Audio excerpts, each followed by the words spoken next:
enfant de Dieu véritable, qui marche dans la crainte de Dieu, qui sert Dieu, qui vit selon la sainte doctrine, lorsque tu es persécuté, réjouis-toi car ce n'est pas toi qui es persécuté, c'est Christ qui est persécuté. Alléluia. Mais ceux qui te persécutent verront la gloire de Dieu se manifester dans ta vie et témoigneront des bienfaits de Dieu dans ta vie. Il n'y a pas une base biblique pour établir la spiritualité d'un individu s'il tombe sous la puissance du Saint-Esprit ou pas. Il n'y a pas de base biblique. Alléluia. C'est un domaine tellement complexe. Alléluia. Les hommes saints, tels que Daniel, sont tombés sous la puissance du Saint-Esprit. Dans Daniel 10, verset 7 à 10. On va prendre Daniel chapitre 10, verset 7 à 10. Ils sont tombés sous la puissance du Saint-Esprit. Daniel chapitre 10, verset 7 à 10.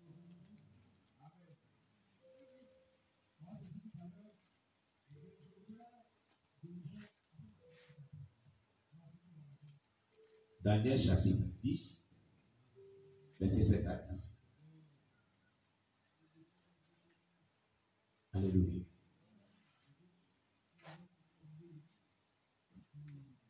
Il est dit, moi Daniel, j'ai vu seul la vision. Et les hommes qui étaient avec moi ne la virent point. Mais ils furent saisis d'une grande frayeur. Et ils prirent la pute pour se cacher. J'ai resté seul et j'ai vu cette grande vision. Les forces me manquèrent, mon visage changea de couleur et fut décomposé. Et j'ai perdu toute vigueur. J'ai entendu le son de ces paroles.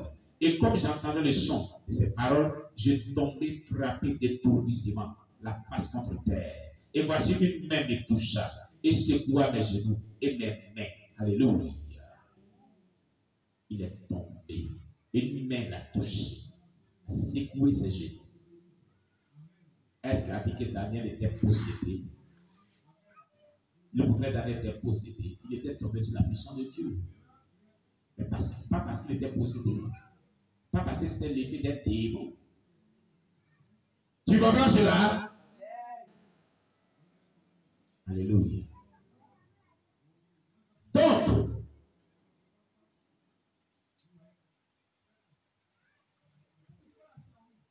ce ne sont pas tous ceux qui sont tombés sous la puissance du Saint-Esprit qui ont été changés ou transformés dans leur vie. Ah oui. Ah oui, selon les Saintes Écritures.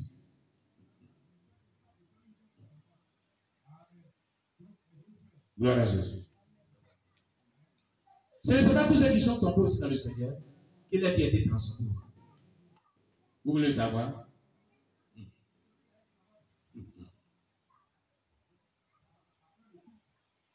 Jean 18, verset 5 à 6.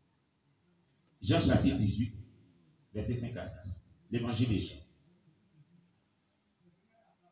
Chapitre 18, verset 5 à 6. Alléluia. Les gens peuvent tomber effectivement sous la puissance de Dieu, véritablement, et peuvent ne pas changer. Et peuvent persister dans le mal, dans le mauvais, en laissant les gens faire le mal. Ah oui, ils l'ont fait à Jésus.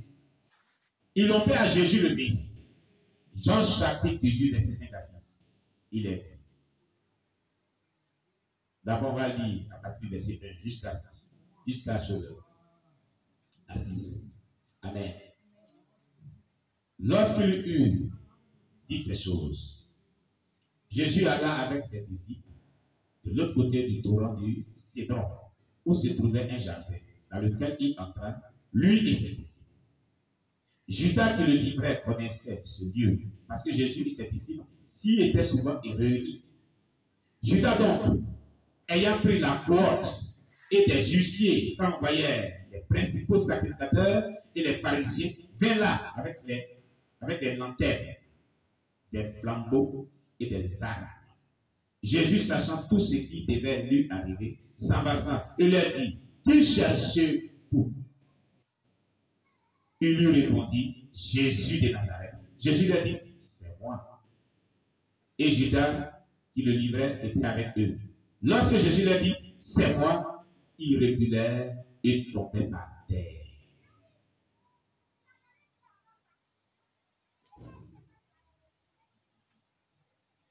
Ils reculèrent et tombaient par terre. Qu'est-ce qui les avait tombés par terre? Qu'est-ce qui les avait tombés par terre? Non, répondez-moi. Ah, vous ne savez pas. Les paroles de Jésus pointent l'onction. La puissance de Dieu les avait tombés par terre. Mais ces gens-là, ils sont transformés. Quels sont les gens? Ils ont été transformés. Ils ont attrapé Jésus. Ils sont allés de prison. Quelqu'un peut tomber sur la puissance de Dieu. Tomber terrassé. Mais peut être dans le mal. Il peut pratiquer la sorcellerie. Il peut être un mystique. Alors que c'est la puissance de Dieu qui l'a terrassé. Vous comprenez cela? Il peut être un criminel. Il peut aller tuer. Ils sont allés tuer Jésus. Ils ont été criés. Ils ont commencé à le tabasser. Dès ce instant qu'ils l'ont pris, ils ont commencé à le déshonorer. Quelqu'un peut tomber sur la puissance de Dieu et déshonorer le Seigneur. Tu comprends aujourd'hui? Tomber sous la puissance de Dieu n'est pas forcément synonyme de transformation, de changement. Voilà les preuves. Cela est arrivé à Jésus-Christ. Les gens sont tombés. Il dit, que cherchez-vous? Il dit, Jésus-Christ dans le rêve. Il dit, c'est moi. Ils sont tombés. Qu'ils sont levés. Qu'est-ce que les avait tombés? C'est la puissance de Dieu qui les avait tombés. Mais quand ils sont levés, qu'est-ce qu'ils ont fait? Ils ont attrapé Jésus, non? Ceux qui sont tombés, c'est pas eux qui l'ont attrapé. Hein? Pourquoi la puissance de Dieu ne les a pas transformés? Parce qu'ils avaient résolu de ne pas changer. Parce qu'ils avaient résolu d'être mauvais. Quand tu es déterminé dans le mal, Dieu peut même te visiter, tu as tombé, mais tu ne changeras pas. Cette puissance de Dieu ne va pas te transformer. Elle doit collaborer avec ton désir de pouvoir changer pour que tu changes. Tu peux te tomber 1000 fois, 10 000 fois. Si tu ne collabores pas, le Seigneur, que ton comportement change, ça ne changera pas. Retiens cela. Tu comprends? Les démons ne te quitteront pas. Les démons de criminalité, les démons du mal qui étaient en eux, est-ce qu'ils sont bâtis? Ils sont bâtis. Ils ne sont pas tombés sur la puissance de Dieu. Ces démons sont bâtis. On est en train de dire, depuis qu'on a un mois de gel. La puissance de Dieu peut te visiter. Mais si ton cœur n'est pas disposé à changer, tu sortiras intact. Tel que tu es venu dans ce programme. Tu comprends? Mais si ton cœur est disposé à collaborer, à changer, Dieu te libérera. Tranquillement. Quelqu'un comprend ce que je suis en train de dire? C'est très important. Parce que les gens pensent que quand les gens tombent sur la puissance de Dieu, c'est synonyme forcément de changement et de transformation. Voici des personnes qui sont tombées sur la puissance de Dieu, sur la déclaration de Jésus lui-même. Ce n'est pas un disciple ni un apôtre, Jésus lui-même. Ils sont relevés, ils ont fait le mal à Jésus. Judas même était parmi nous, il était tombé aussi, il s'est levé, il a livré quand même. Alléluia! Il faut avoir une prédisposition d'un cœur pur pour que Dieu te visite non seulement, mais que ta vie soit libérée et transformée. Retenez cela. Il faut avoir un cœur bien prédisposé, dans un esprit pur, un cœur pur, pour que Dieu te visite et qu'il te délivre et qu'il transforme ta vie. Mais si tu n'as pas ce désir en toi, si tu ne manifestes pas ce désir véritablement, sincèrement de tout cœur, tel que tu es tombé, tu te relèveras, tu vas continuer dans le mal, tu vas continuer dans le péché, tu vas continuer dans la mauvaise conduite. Comme ces gens qui étaient venus attraper Jésus dans ce jardin, des gestes démandés. Alléluia! Je dis Alléluia! Si quelqu'un veut comprendre, l'acclame le Seigneur Jésus. C'est comme on voit aussi plusieurs personnes qui tombent dans les assemblées chrétiennes, dans les croisades, dans les évangiles. Et leur vie ne change même pas. Leur vie est toujours la même. Parce qu'ils ne sont pas déterminés à changer. Ils ne sont pas vraiment prêts à changer. Ces gens ne sont pas prêts à changer. Ils avaient un objectif. Quelque chose qui va arriver, il faut qu'ils disent Jésus, c'est tout. Quand tu as une telle mentalité, tu ne pourras pas changer.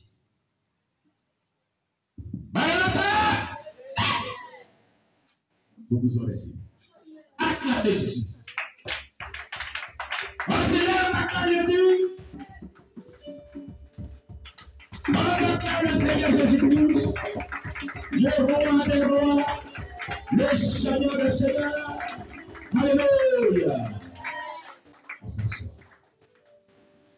Bien aimé, ça peut dire que si tu veux un changement dans ta vie, si tu veux que Dieu te visite, il est prêt à te visiter.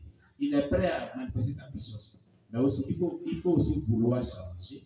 Il faut aussi vouloir être délivré. Il faut aussi vouloir avoir une vie pure. Là, les deux choses, tu devrais recevoir. Alléluia. Voilà. Tu vas les recevoir. Que le nom de Dieu soit. Donc, ce n'est pas tous ceux qui sont tombés sous la pression du Saint-Esprit qui ont été changés ou transformés dans leur vie. Alléluia. Les hommes qui sont venus arrêter Jésus sont tombés sous la puissance. Lorsqu'il leur a répondu, mais ils sont restés inchangés dans leur dessein de pouvoir crucifier Jésus. Amen. Oui.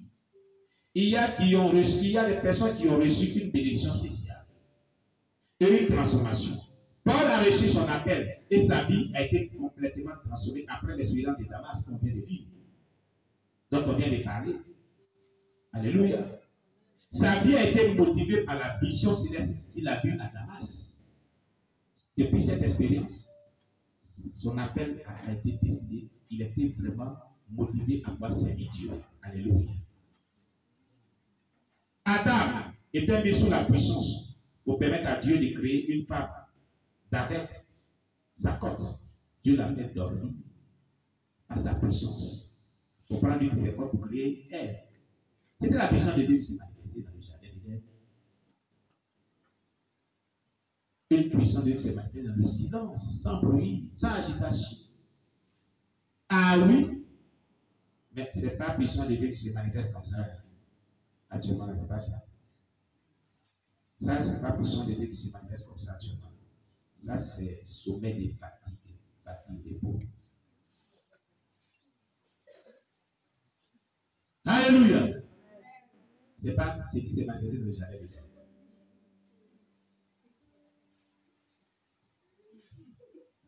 Oui. Il est dit dans le jardin d'Éden, tu as fait dormir Adam.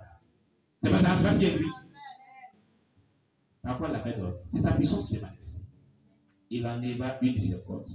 Il créa la femme. Pendant qu'on presse, ceux qui font ça. Ce n'est pas cette puissance qui s'est manifestée. Acclamez Jésus pour les encourager. Alléluia. Pour certains, c'est la fatigue. Et d'autres même voient des visions de coq. Gloire à Jésus-Christ. Amen. Donc, la Bible traite ce sujet comme un effet secondaire et pas comme une expérience à être cherchée. Vous voyez, c'est secondaire. Ce n'est pas quelque chose qu'on doit forcément chercher. Mais c'est utile dans la marche chrétienne. Parce qu'il y a des personnes, je connais certaines personnes qui disent pourquoi ils prient pour eux et puis ils tombent, moi ils ne tombent pas aussi. Moi j'aimerais tomber un jour aussi. Il n'a qu'à me mettre sa main dans ma tête aussi puis tomber un jour. Pourquoi il ne dit pas les paroles sur ma vie puis ils ne tombent pas aussi? Quand on voit ces gens de choses, voilà ce qu'ils se disent. Je vais te péter vers l'église, je ne suis jamais tombé. Pourquoi c'est eux qui tombent toujours? Et moi là, Dieu ne me voit pas aussi. Dieu, est-ce que tu me vois aussi? On dirait que tu ne me vois pas aussi. Il te voit. Alléluia. Il te voit. Mais pour l'heure, peut-être, selon Dieu, tu n'as pas besoin de ça. Alléluia. Autant vous te visitera. Alléluia. Il te visitera. Amen. Ah, elle n'est pas venue. Rebecca, c'est ce qu'elle a rendu comme témoignage l'année passée. Elle n'a pas cassé.